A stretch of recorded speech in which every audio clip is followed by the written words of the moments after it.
Marhaba guys, so today I want to be talking a little bit about England because I get so many requests to talk about the UK, specifically for Jordanians or Arabs in general who are visiting the UK or are going over there to work or to live and different things like that, and they ask for just some insight into the culture.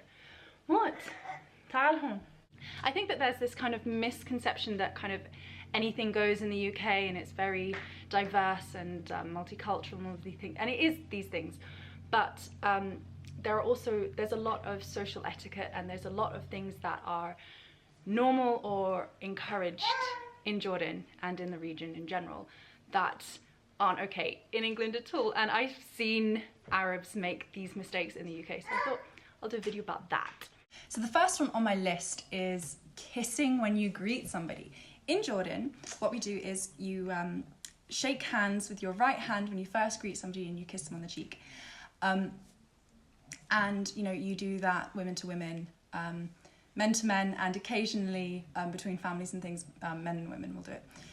In the UK, we don't really have this kind of system as such. So when you first meet somebody, you can either shake their hand and it will be quite formal, or you just kind of say hi. And then once you have a relationship with that person, maybe you hug them when you greet them, or maybe you have your own thing with them, but we don't have a kind of universal rule. And I would say, you know, there are people, often foreigners, who are in the country, they will kiss on the cheek and things if they're, you know, other Europeans and things like that.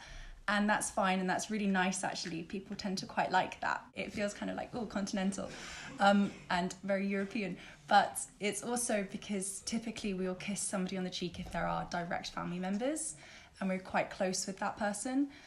But it's not kind of anybody that we meet that we would do that typically.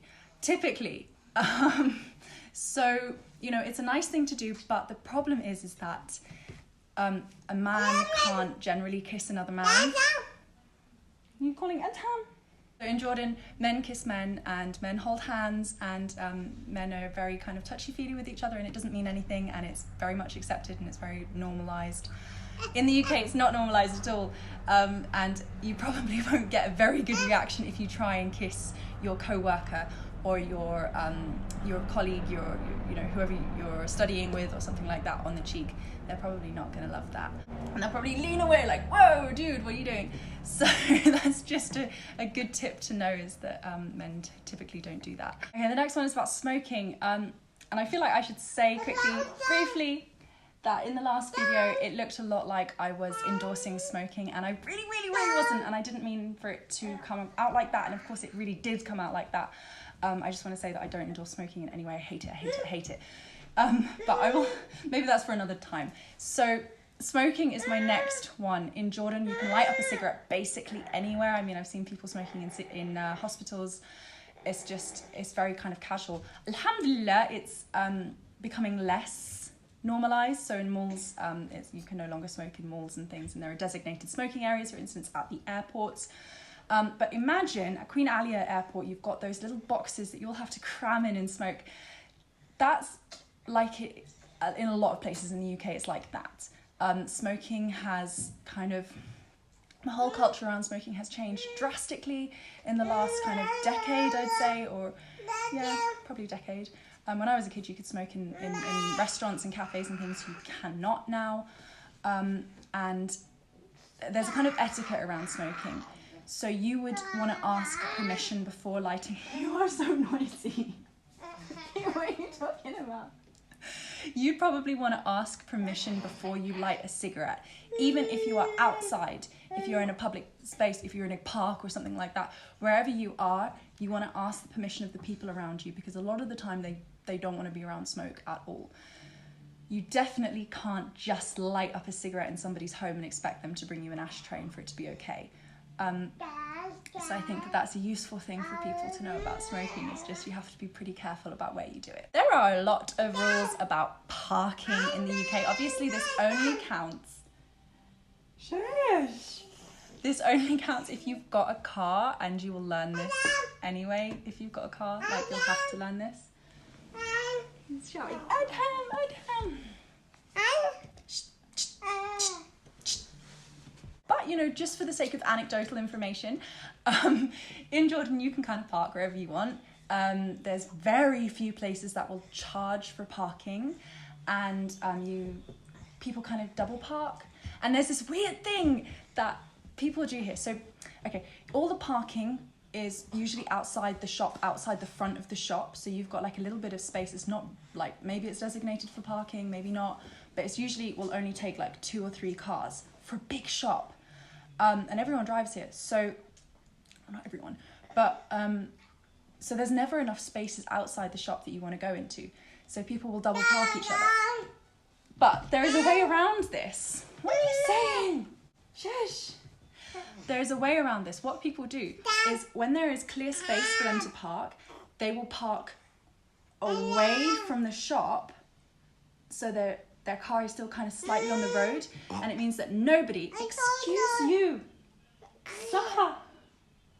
It means that nobody can park behind them, but it also means that their car is like halfway on the road and there's this huge space that they then have to walk to get to the shop, which is something I just find really funny. Maybe I can find a picture to show you what I mean. But yeah, there's really, really strict rules about parking in the UK. In fact, when they build new buildings, shops, malls, things like that, there are really, really strict rules about where the parking is going to be so that we don't end up with congested traffic and things. One of the things that I love in Jordan about this is that if somebody does double park you, you ring up a number, like a police number, I guess. You ring up a emergency sort of number, a non-emergency number, and you tell them this car is blocking me in, and you give their registration number, and they will ring that person on their mobile and tell them to move their car ASAP, or they'll get into trouble, basically. Which is very efficient. We did it once in case we got parked in. We rang up this number, we gave the registration number, and bam, the guy came and moved his car within 10 minutes. It was so good. But in the UK, you'll probably get towed immediately if something like that happens. There's basically no kind of leeway with that. And everywhere you park, you've either got a limit of 15 minutes that you can't exceed, or you have to pay. And paying for parking in the UK is super, super expensive and really annoying, because you go to the mall because you want to go shop in the mall and then they make you pay. Anyway, so yeah, that's something. In Jordan, it's very relaxed where you park, and actually it is kind of annoying, but the alternative in the UK, paying everywhere you go and never being able to find a space, is annoying too. So, it's all about balance, people. While we're speaking about driving, something else that is not okay in the UK is for any passenger in the car to be without a seatbelt while driving.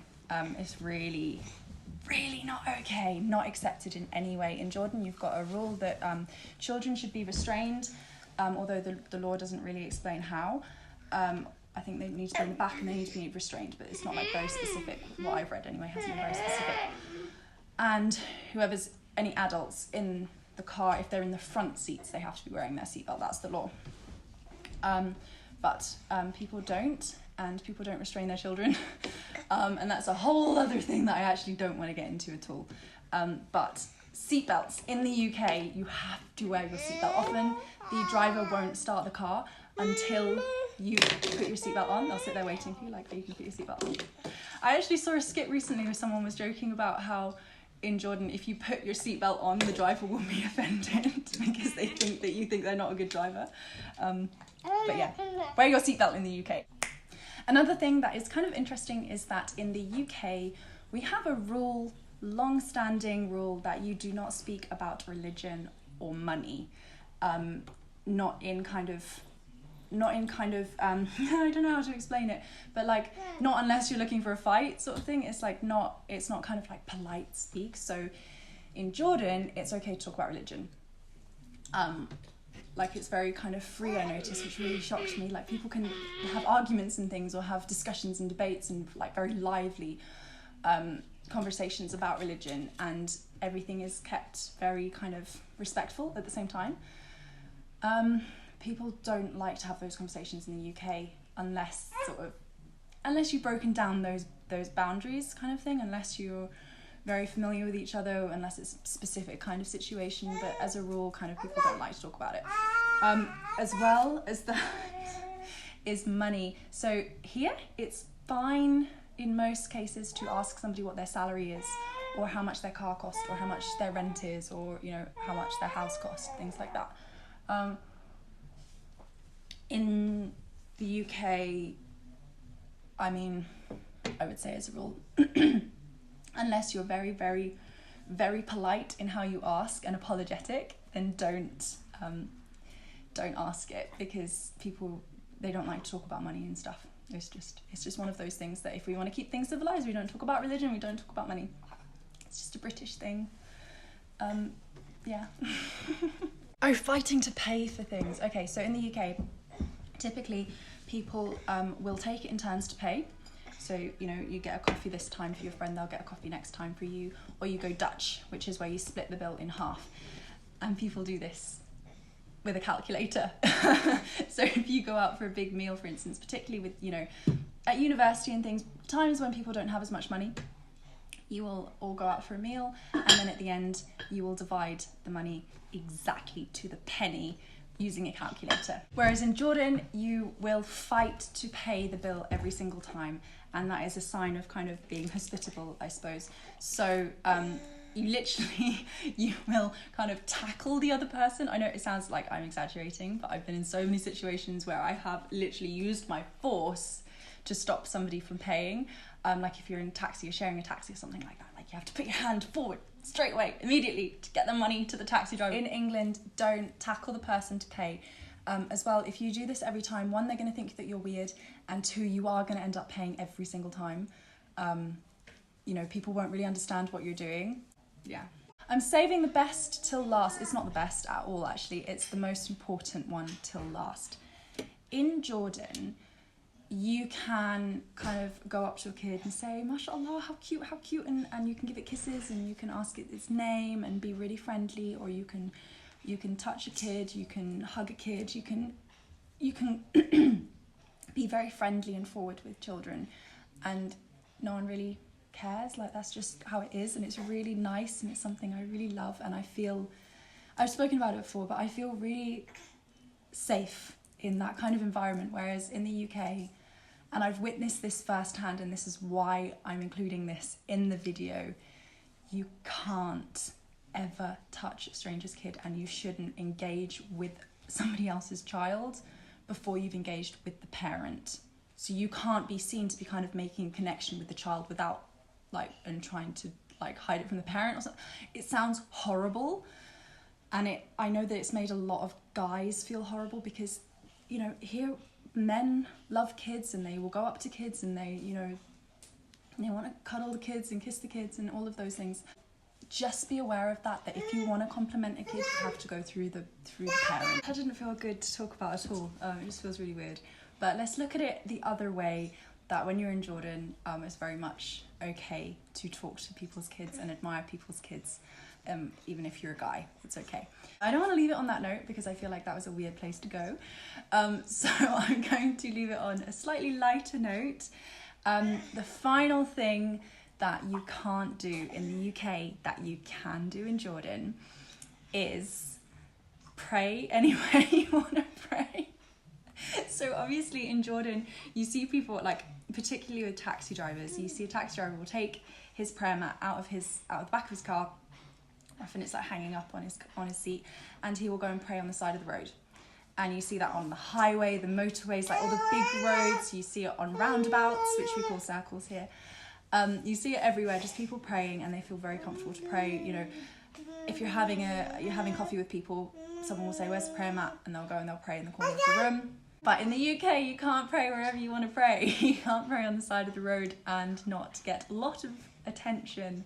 So I believe that there are designated kind of prayer areas in a lot of places, but I don't know. I don't think we've got them in malls. Maybe people can help me out here in the comments. But yeah, you can't just get your prayer mat out and pray on the side of the road. But you probably wouldn't want to anyway, because it's probably raining.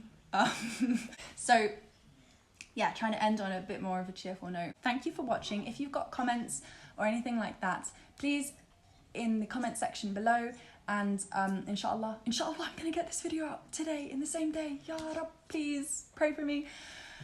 Okay, phew. Ma salama. Bye guys.